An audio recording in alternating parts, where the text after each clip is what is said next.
Hi, ಎಲ್ಲರಿಗೂ ನಮಸ್ಕಾರ. ನಾನು ನಿಮ್ಮ ಪ್ರೀತಿಯ ಗಾನ ಗಣಪತಿ. ಕಳೆದ ಸಲ ನಾನು ಈ ವಿಡಿಯೋದಲ್ಲಿ ಪಿಕಾಕ್ ಡಿಸೈನ್ ನ ಇದ್ರಲ್ಲೇ ಮಾಡಿ ತೋರಿಸಿದ್ದೆ. ಆದ್ರೆ ಸಿಂಗಲ್ ಕಲರ್ ಅಲ್ಲಿ ಕಮಲ್ ಕಡಾಯಿ ಅಂತ ಹೇಳೋ ದಾರದಿಂದ ನಾನು ಆ ಡಿಸೈನ್ ನ ಮಾಡಿದ್ದೆ. ಇದರಲ್ಲಿ ನಾನೀಗ ನಾರ್ಮಲ್ ಸಿಲ್ಕ್ ಥ್ರೆಡ್ ಅಲ್ಲಿ ಡಬಲ್ ಕಲರ್ ಅಲ್ಲಿ ಯಾವ ತರ ಮಾಡ್ಬೋದು ಅಂತ ಹೇಳೋದನ್ನ ತೋರಿಸ್ಕೊಡ್ತೀನಿ. ಹಾಗೇನೆ ಇದೇ ಡಿಸೈನ್ ನ ಕುಚ್ಚು ಹಾಕೋದು ಯಾವ ತರ ಕಾಣಿಸುತ್ತೆ ಅನ್ನೋದನ್ನ ನಾನೀಗ ನಿಮ್ಗೆ ತೋರಿಸ್ಕೊಡ್ತೀನಿ. ಇದಕ್ಕೆ ನಾನು ಏಳೆಳೆ ದಾರ ತಗೊಂಡಿದ್ದೀನಿ. ನೋಡಿ, ಇಲ್ಲಿ ಏಳೆಳೆ ದಾರ ತಗೊಂಡಿದ್ದೀನಿ. ಅದಕ್ಕೆ ಸೇಮ್ ನಾನು ಆ ಡಿಸೈನ್ ತೋರಿಸ್ದಾಗೆ ಸ್ಮಾಲ್ ಈ ತರ ರಿಂಗ್ ಬೀಡ್ ಬೇಕಾಗುತ್ತೆ. ನಿಮ್ಗೆ ಯಾವ ತರ ಬೀಡ್ ಬೇಕಾದ್ರೆ ಯೂಸ್ ಮಾಡ್ಕೋಬಹುದು. ಬೀಡ್ ಇಲ್ಲದೇನೂ ಕೂಡ ನಾವು ಡಿಸೈನ್ ಮಾಡ್ಬೋದು. ಈಗ ಮೊದಲಿಗೆ ಇಲ್ಲಿ ರಿಂಗ್ ಇದೆ ಅಲ್ವಾ, ಅದ್ರ ಒಳಗಡೆಗೆ ದಾರ ಹಾಕಿ ನೋಡಿ ಈ ತರ ಗಂಟು ಹಾಕೊಳ್ತೀನಿ. ನೋಡಿ, ದಾರ ಹಾಕೊಂಡು ನೋಡಿ ಇಲ್ಲಿ ಗಂಟು ಹಾಕೊಳ್ತೀನಿ. ಮತ್ತೆ ಇನ್ನೊಂದು ಈ ತರ ಹಾಕೋಬೇಕಾಗುತ್ತೆ. ಅಲ್ಲಿಂದ ನೀಡಲ್ ಸಹಾಯದಿಂದ ಇಲ್ಲಿ ಗಂಟು ಹಾಕಿದ್ದೆ ಅಲ್ವಾ, ಅದ್ರ ಒಳಗಡೆಯಿಂದ ನೀಡಲ್ ಹಾಕೋಬೇಕು. ನೋಡ್ಕೊಂಡು ಚುಚ್ಚಬೇಕಾಗುತ್ತೆ, ಇಲ್ಲಾಂದ್ರೆ ಬೆರಳಿಗೆ ಚುಚ್ಚೋಗುತ್ತೆ. ಇದು ಎಚ್ಚರವಾಗಿ ಮಾಡ್ಕೋಬೇಕು. ನೋಡಿ, ಈ ತರ ನೀಡಲ್ ಹಾಕಿ ಒಳಗಡೆಯಿಂದ ನೋಡಿ ಒಂದು ದಾರನ ಹೇಳ್ಕೊಳ್ತೀನಿ. ಈ ತರ ಅಲ್ಲಿಂದ ಎರಡು ಚೈನ್ ಮಾಡ್ಕೊಳ್ತೀನಿ. ನೀವು 3 ಚೈನ್ ಬೇಕಾದ್ರೂ ಮಾಡ್ಕೋಬಹುದು. ಅಲ್ಲಿಂದ ನೀಡಲ್ ಮೇಲೆ ಒಂದ್ಸಲ ದಾರ ಸುತ್ಕೊಳ್ತೀನಿ. ಇಲ್ಲಿ ಗಂಟಾಕಿದ ಎಕ್ಸ್ಟ್ರಾ ದಾರ ಇದೆಲ್ಲ ಅದನ್ನು ಕೂಡ ಈ ರಿಂಗಲ್ಲೇ ಸೇರಿಸ್ಕೊಳ್ತೀನಿ. ನೋಡಿ, ನೀಡಲ್ ಹಾಕಿ ರಿಂಗ್ ಒಳಗಡೆಯಿಂದ ನೋಡಿ ಈ ತರ ಎಳ್ಕೋಬೇಕು. ಅಲ್ಲಿಂದ ಈಗ 3 ದಾರ ಇದೆ, 2ರಲ್ಲಿ 1, 2ರಲ್ಲಿ 1. ಮತ್ತೆ ನೀಡಲ್ ಮೇಲೆ ದಾರ ಸುತ್ಕೋಬೇಕು. ಮತ್ತೆ ಸೇಮ್ ರಿಂಗ್ ಒಳಗಡೆಯಿಂದ ನೀಡಲ್ ಹಾಕಿ ದಾರಾನ ಎಳ್ಕೊಳ್ತೀನಿ. ನೋಡಿ, ದಾರ ಎಳ್ಕೊಂಡು ಮತ್ತೆ ಡಬಲ್ ಕ್ರೋಶೆ ಕಂಬ. ಈ ತರ ನಾನಿಲ್ಲಿ 7 ಡಬಲ್ ಕ್ರೋಶೆ ಕಂಬನ ಮಾಡ್ಕೊಳ್ತೀನಿ. 2 ಆಯ್ತಲ್ವಾ? ನಾನು ಸೇಮ್ ಈ ಡಿಸೈನ್ ತೋರಿಸಿದೀನಿ ಆ ಪಿಂಕ್ ಸ್ಯಾರಿನಲ್ಲಿ. ನೀವು ವಿಡಿಯೋ ನೋಡ್ಬೋದು. ಡಿಸೈನ್ ಮಾಡಿದೀನಿ. ನೋಡಿ, 4 ಆಗಿದೆ. ನೋಡಿ, 7 ಡಬಲ್ ಕ್ರೋಶೆ ಕಂಬ ಮಾಡ್ಕೊಂಡಿದೀನಿ. ಈಗ ಇನ್ನೊಂದು ಬೀಡ್ನ ಇದಕ್ಕೆ ಜಾಯಿಂಟ್ ಮಾಡ್ಕೊಳ್ಳೋಣ. ನೋಡಿ, ಲೆಫ್ಟ್ ಹ್ಯಾಂಡ್ ಅಲ್ಲಿ ಫಿಂಗರ್ ಅಲ್ಲಿ ಈ ತರ ಬೀಡ್ ಹಿಡ್ಕೊಂಡು ಆ ಬೀಡ್ ಒಳಗಡೆಯಿಂದ ನೀಡಲ್ ಹಾಕಿ ಈ ದಾರಾನ ಎಳ್ಕೋಬೇಕು. ಎಳ್ಕೊಂಡು ನೋಡಿ ಈ ತರ ಎಳ್ಕೊಳ್ತೀನಿ. ಅಲ್ಲಿಂದ 2 ಚೈನ್ 1 2 ಚೈನ್ ಹಾಕೊಂಡು ಮತ್ತೆ ನೀಡಲ್ ಮೇಲೆ ದಾರ ಸುತ್ಕೊಳ್ತೀನಿ. ಸೇಮ್ ರಿಂಗ್ ಒಳಗಡೆ ನೀಡಲ್ ಹಾಕಿ ದಾರಾನ ಎಳ್ಕೋಬೇಕು. ಈಗ ಇಲ್ಲಿ ಕೂಡ ಡಬಲ್ ಕ್ರೋಶೆ ಕಂಬನ ಮಾಡ್ಕೊಳ್ತೀನಿ. ನಾನು ಸಣ್ಣ ರಿಂಗ್ ಆಗಿರೋದ್ರಿಂದ ಹಿಡ್ಕೊಳ್ಳೋದು ಸ್ವಲ್ಪ ಕಷ್ಟ ಆಗುತ್ತೆ ಅಂತ ಮತ್ತೆ ನೀಡಲ್ ಮೇಲೆ ದಾರ ಸುತ್ಕೋಬೇಕು. ಮತ್ತೆ ಡಬಲ್ ಕ್ರೋಶೆ ಕಂಬ.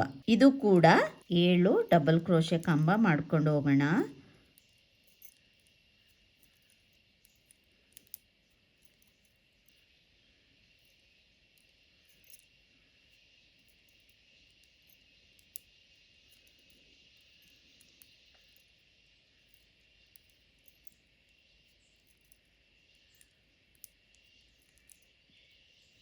ನೋಡಿ, 7 ಡಬಲ್ ಕ್ರೋಶೆ ಕಂಬ ಆಯಿತು. ಮತ್ತೆ ನಾನು ಇನ್ನೊಂದು ರಿಂಗ್ ಬೀಡ್ನ ತಗೊಳ್ತೀನಿ. ಅದನ್ನು ಕೂಡ ಲಾಕ್ ಮಾಡ್ಕೊಳ್ಳೋಣ.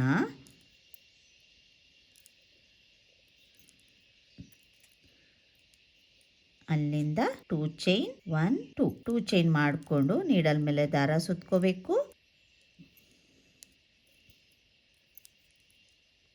ಮತ್ತೆ 7 ಡಬಲ್ ಕ್ರೋಶೆ ಕಂಬ.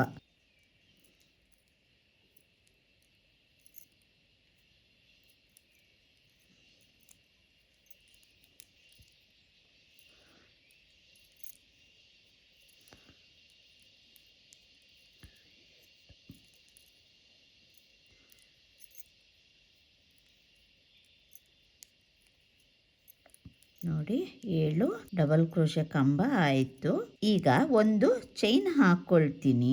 ನೋಡಿ, ಒಂದು ಚೈನ್ ಹಾಕೊಂಡು ದಾರಾನ ಕಟ್ ಮಾಡ್ಕೊಳ್ತೀನಿ. ಈ ತರ ಕಟ್ ಮಾಡಿ ದಾರಾನ ಈ ತರ ಕ್ರೋಶದಿಂದ ಎಳ್ಕೊಳ್ತೀನಿ. ಈ ತರ ಆಗುತ್ತೆ.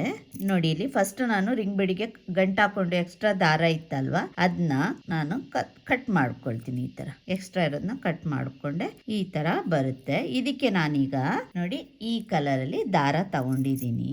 ಇದನ್ನ ಈಗ ಇದಕ್ಕೆ ಗಂಟು ಹಾಕೋಬೇಕು. ಗಂಟು ಹಾಕೊಳ್ಳೋಣ. ಈ ತರ ಗಂಟು ಹಾಕೊಂಡೆ ನಾನೀಗ. ಇಲ್ಲಿ ನಾನು ಇಲ್ಲಿ ಕೊನೆಗೆ ಒಂದು ಡಬಲ್ ಕ್ರೋಶೆ ಮಾಡಿದ್ದೆಲ್ಲ ಇಲ್ಲಿ ಅದ್ರ ಹೋಲ್ ಒಳಗಡೆ ನೋಡಿ ನೀಡಲ್ ಹಾಕಿ ನೋಡಿ ದಾರಾನ ಎಳ್ಕೊಳ್ತೀನಿ. ದಾರ ಎಳ್ಕೊಂಡು ಇದನ್ನ ಲಾಕ್ ಮಾಡ್ಕೊಳ್ತೀನಿ, ಅಂದ್ರೆ ಸಿಂಗಲ್ ಕ್ರೋಶೆ ಮಾಡ್ಕೊಂಡೆ.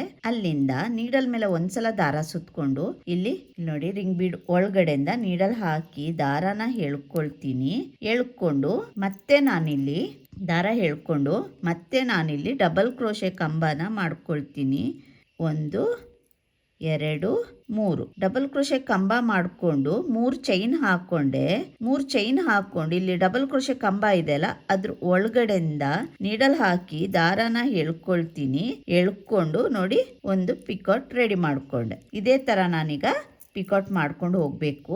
ಮತ್ತೆ ನೀಡಲ್ ಮೇಲೆ ದಾರ ಸುತ್ಕೊಳ್ತೀನಿ. ಅದೇ ರಿಂಗ್ ಒಳಗಡೆಯಿಂದ ನೀಡಲ್ ಹಾಕಿ ದಾರಾನ ಎಳ್ಕೊಳ್ತೀನಿ. ಅಲ್ಲಿಂದ ನೋಡಿ ಈಗ 3 ದಾರ ಇದೆ. 2ರಲ್ಲಿ 1, 2ರಲ್ಲಿ 1 ಡಬಲ್ ಕ್ರೋಶೆ ಕಂಬ ಆಯ್ತು. ಮತ್ತೆ ನಾನು 3 ಚೈನ್ 1 2 3 ಚೈನ್ ಮಾಡ್ಕೊಂಡು ಈ ಡಬಲ್ ಕ್ರೋಶೆ ಕಂಬ ಮಾಡಿದ್ದೆಲ್ಲ ಅದ್ರ ಒಳಗಡೆಯಿಂದ ನೀಡಲ್ ಹಾಕಿ ದಾರಾನ ಎಳ್ಕೊಂಡು ನೀಡಲ್ ಮೇಲೆ 2 ದಾರ ಇದೆ, 2 ದಾರಾನ ಒಂದ್ ಮಾಡ್ಕೊಳ್ತೀನಿ. ನೋಡಿ ಒಂದು ಪಿಕಾಟ್ ಆಯ್ತು. ಈಗೇನೆ 8 ಡಬಲ್ ಕ್ರೋಶೆ ಕಂಬ ಪಿಕಾಟ್ ಮಾಡ್ಕೋಬೇಕು. ನೀಡಲ್ ಮೇಲೆ ದಾರ ಸುತ್ಕೊಳ್ತೀನಿ. ಮತ್ತೆ ನಾನಿಲ್ಲಿ ಡಬಲ್ ಕ್ರೋಶೆ ಕಂಬ ಮಾಡ್ಕೊಳ್ತೀನಿ. ಕಂಬ ಒಂದೇ ಲೆಂತ್ ಅಲ್ಲಿ ಇರ್ಬೇಕಾಗುತ್ತೆ. ಒಂದು ದೊಡ್ಡದು ಒಂದು ಸಣ್ಣದು ಮಾಡ್ಕೊಂಡ್ರೆ ಚೆನ್ನಾಗಿ ಕಾಣಿಸಲ್ಲ ಡಿಸೈನ್ ಇದು. 2 3 ಚೈನ್ ಮಾಡ್ಕೊಂಡೆ. ಮತ್ತೆ ಅದೇ ಡಬಲ್ ಕ್ರೋಶೆ ಕಂಬದ ಒಳಗಡೆಯಿಂದ ನೀಡಲ್ ಹಾಕಿ ದಾರನ ಎಳ್ಕೊಂಡು ನೋಡಿ ಕಂಬ ಅಂದ್ರೆ ಪಿಕಾಟ್ ಮಾಡ್ಕೊಂಡೆ. ಇದೇ ತರ ಈಗ ನಾನು ಪಿಕಾಟ್ ಮಾಡ್ಕೊಂಡು ಹೋಗ್ತೀನಿ.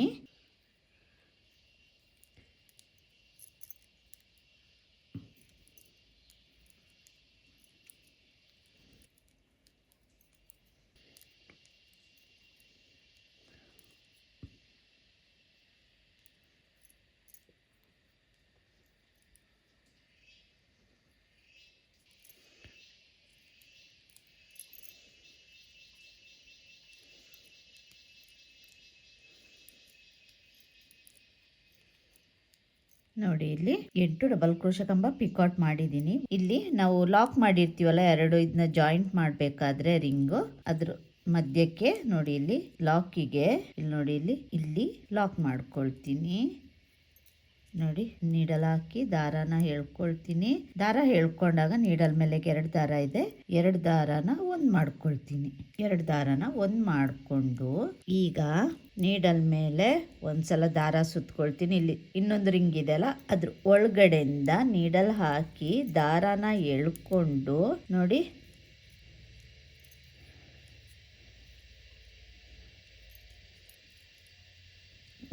ಡಬಲ್ ಕ್ರೋಶೆ ಕಂಬ ಮಾಡ್ಕೊಂಡೆ ಅಲ್ಲ ಅಲ್ಲಿಂದ 3 ಚೈನ್ 1 2 3 ಚೈನ್ ಹಾಕೊಂಡು ಇಲ್ಲಿ ಕಂಬ ಹಾಕಿದ್ದೆ ಅಲ್ವಾ ಆ ಕಂಬದ ಒಳಗಡೆಯಿಂದ ನೀಡಲ್ ಹಾಕಿ ದಾರಾನ ಎಳ್ಕೊಳ್ತೀನಿ. ಎಳ್ಕೊಂಡು ಒಂದು ಪಿಕಾಟ್ ಮತ್ತೆ ನೀಡಲ್ ಮೇಲೆ ದಾರ ಸುತ್ಕೊಳ್ತೀನಿ. ಮತ್ತೆ ಅದೇ ರಿಂಗ್ ಒಳಗೆ ನೀಡಲ್ ಹಾಕಿ ದಾರಾನ ಎಳ್ಕೊಂಡು ಮತ್ತೆ ಕಂಬ ಮಾಡ್ಕೊಳ್ತೀನಿ, ಅಂದ್ರೆ ಡಬಲ್ ಕ್ರೋಶೆ ಕಂಬ.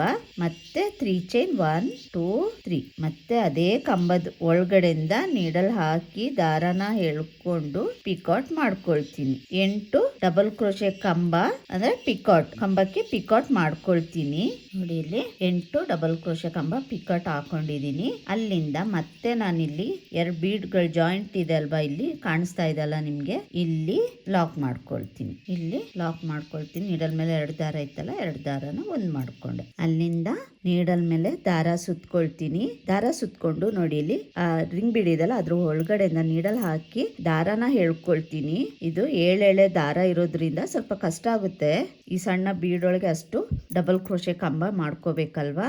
ನೋಡಿ ಅಲ್ಲಿಂದ 3 ಚೈನ್ 2 3 ಅಲ್ಲಿಂದ ಅದೇ ಡಬಲ್ ಕ್ರೋಶೆ ಕಂಬದ ಒಳಗಡೆಯಿಂದ ನೀಡಲ್ ಹಾಕಿ ಅಲ್ಲಿಂದ ಮತ್ತೆ ಡಬಲ್ ಕ್ರೋಶೆ ಕಂಬ ಮತ್ತೆ 3 ಚೈನ್ 2 3 ಅಲ್ಲಿಂದ ನೋಡಿ ಅದೇ ಡಬಲ್ ಕ್ರೋಶೆ ಕಂಬದೊಳಗಡೆಯಿಂದ ನೀಡಲ್ ಹಾಕಿ ದಾರ ಎಳ್ಕೊಂಡು ಪಿಕಾಟ್ ಮಾಡ್ಕೊಳ್ತೀನಿ. ಇಲ್ಲಿ ಕೂಡ 8 ಡಬಲ್ ಕ್ರೋಶೆ ಕಂಬ ಪಿಕಾಟ್ ಮಾಡ್ಕೋಬೇಕು.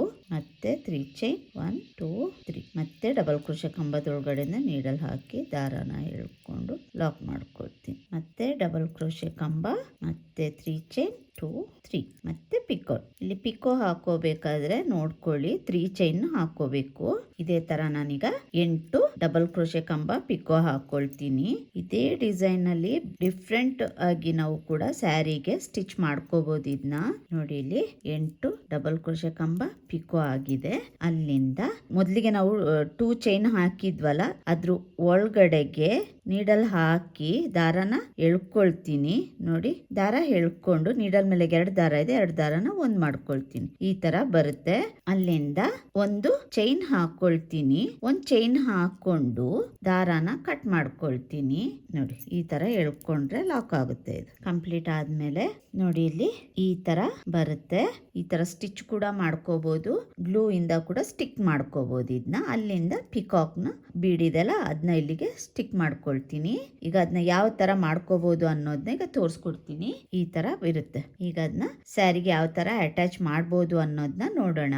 ಡಿಸೈನ್ ಫುಲ್ ಕಂಪ್ಲೀಟ್ ಮಾಡ್ಕೊಂಡಿದೀನಿ. ಈ ತರ ಬರುತ್ತೆ. ಅದಕ್ಕೆ ನಾನು ಇಲ್ಲಿ ಪಿಕಾಕ್ ಬೀಡ್ ಬರುತ್ತೆ ಅದನ್ನ ಸ್ಟಿಕ್ ಮಾಡ್ಕೊಂಡಿದೀನಿ. ಇದನ್ನ ಇಲ್ಲಿ ನೋಡಿ, ಇಲ್ಲಿ ಸ್ಯಾರಿಗೆ ಈ ತರ ಸ್ಟಿಚ್ ಮಾಡ್ಕೋಬೇಕು, ಅಥವಾ ಗ್ಲೂ ಇಂದ ಕೂಡ ಸ್ಟಿಕ್ ಮಾಡ್ಕೊಂಡು ಕೂಡ ಮಾಡ್ಕೋಬಹುದು. ನೋಡಿ, ಈ ತರ ಸ್ಟಿಚ್ ಮಾಡ್ಕೊಳ್ತೀನಿ. ಸ್ಟಿಚ್ ಮಾಡಿ ಯಾವ ತರ ಸ್ಟಿಚ್ ಮಾಡಬಹುದು ಅನ್ನೋದನ್ನ ನಾನು ತೋರಿಸ್ಕೊಡ್ತೀನಿ. ಅದಕ್ಕೆ ಕಾಟನ್ ಥ್ರೆಡ್ ನ ತಗೊಂಡಿದ್ದೀನಿ. ಈಗ ಸ್ಟಿಚ್ ಮಾಡೋಣ. ಇದರಲ್ಲಿ ನೀವು ಬೇರೆ ಇದೇ ಸೇಮ್ ಡಿಸೈನ್ ಅಲ್ಲಿ ಕೂಡ ತುಂಬಾ ವೆರೈಟಿಯಲ್ಲಿ ನೀವು ಸ್ಯಾರೀಸ್ಗೆ ಡಿಸೈನ್ ಮಾಡ್ಕೋಬಹುದು. ಸೆಕೆಂಡ್ ಡಿಸೈನ್ ನಾನು ಈ ತರ ಇದೇ ಸೇಮ್ ಡಿಸೈನ್ ನ ಇದ್ ಮಾಡ್ತಾ ಇರೋದು ನಾನು. ಇದು ಒಬ್ರು ಸಬ್ಸ್ಕ್ರೈಬರ್ ಕೇಳಿದ್ರು, ಸೇಮ್ ಡಿಸೈನ್ಗೆ ಕುಚ್ಚು ಯಾವ ತರ ಹಾಕ್ಬೋದು ಅಂತ ತೋರಿಸ್ಕೊಡಿ ಅಂತ ಕೇಳಿದ್ರು. ಹಾಗಾಗಿ ನಾನು ಈ ಡಿಸೈನ್ ಮಾಡಿ ತೋರಿಸ್ತಾ ಇದ್ದೀನಿ. ಈ ತರ ಸೇಮ್ ಕಲರ್ ದಾರನೇ ತಗೋಬೇಕು. ಈ ತರ ಸ್ಟಿಚ್ ಮಾಡ್ಕೋಬೇಕು. ಫುಲ್ಲು ಸ್ಟಿಚ್ ಮಾಡ್ಕೊಳ್ತೀನಿ. ಇದೇ ತರ ಫುಲ್ಲು ಸ್ಟಿಚ್ ಮಾಡ್ಕೋಬೇಕು. ನೋಡಿ, ಇಲ್ಲಿ ಸೀರೆಗೆ ಈ ತರ ಸ್ಟಿಚ್ ಮಾಡ್ಕೊಂಡಿದ್ದೀನಿ. ಸ್ಟಿಚ್ ಮಾಡೋದು ಯಾವ ತರ ಅಂತ ತೋರಿಸ್ಕೊಟ್ಟೆ ಅಲ್ವಾ. ಈ ತರ ಸ್ಟಿಚ್ ಮಾಡ್ಕೋಬೇಕು. ನೋಡಿ, ಬ್ಯಾಕ್ ಸೈಡ್ ಅಲ್ಲಿ ಇಷ್ಟೇ ಕಾಣಿಸೋದು, ಏನು ಆ ತರ ಪ್ರಾಬ್ಲಮ್ ಆಗಲ್ಲ, ಸ್ಯಾರಿ ಕೂಡ ಡ್ಯಾಮೇಜ್ ಆಗಲ್ಲ. ಈ ತರ ಕಾಣಿಸುತ್ತೆ. ಇಲ್ಲಿ ಡಿಸೈನ್ ಮಾಡ್ಬೇಕಾದ್ರೆ ಥ್ರೆಡ್ ಎಕ್ಸ್ಟ್ರಾ ಥ್ರೆಡ್ ಇರುತ್ತಲ್ಲ, ನಾನು ಅದನ್ನ ಕಟ್ ಮಾಡ್ಕೊಂಡಿರ್ಲಿಲ್ಲ. ಅದಕ್ಕೇನೆ ನಾನೀಗ ಇಲ್ಲಿ ಹೋಲ್ ಬರುತ್ತೆ, ಇಲ್ಲಿ ನೋಡಿ ಗಂಟ ಹಾಕೊಂಡಿದೀನಿ. ಅದ್ರ ಒಳಗಡೆಯಿಂದ ದಾರ ಹಾಕೊಂಡು ಕುಚ್ಚು ಹಾಕೊಳ್ತೀನಿ. 157 ಅಥವಾ 137 ದಾರದಿಂದ ಕುಚ್ಚು ಹಾಕೋಬಹುದು. ನಾನು ಈಗ ಇದಕ್ಕೆ ಕುಚ್ಚು ಹಾಕಿ ಕೂಡ ತೋರಿಸ್ತೀನಿ ಯಾವ ತರ ಕಾಣಿಸುತ್ತೆ ಅಂತ.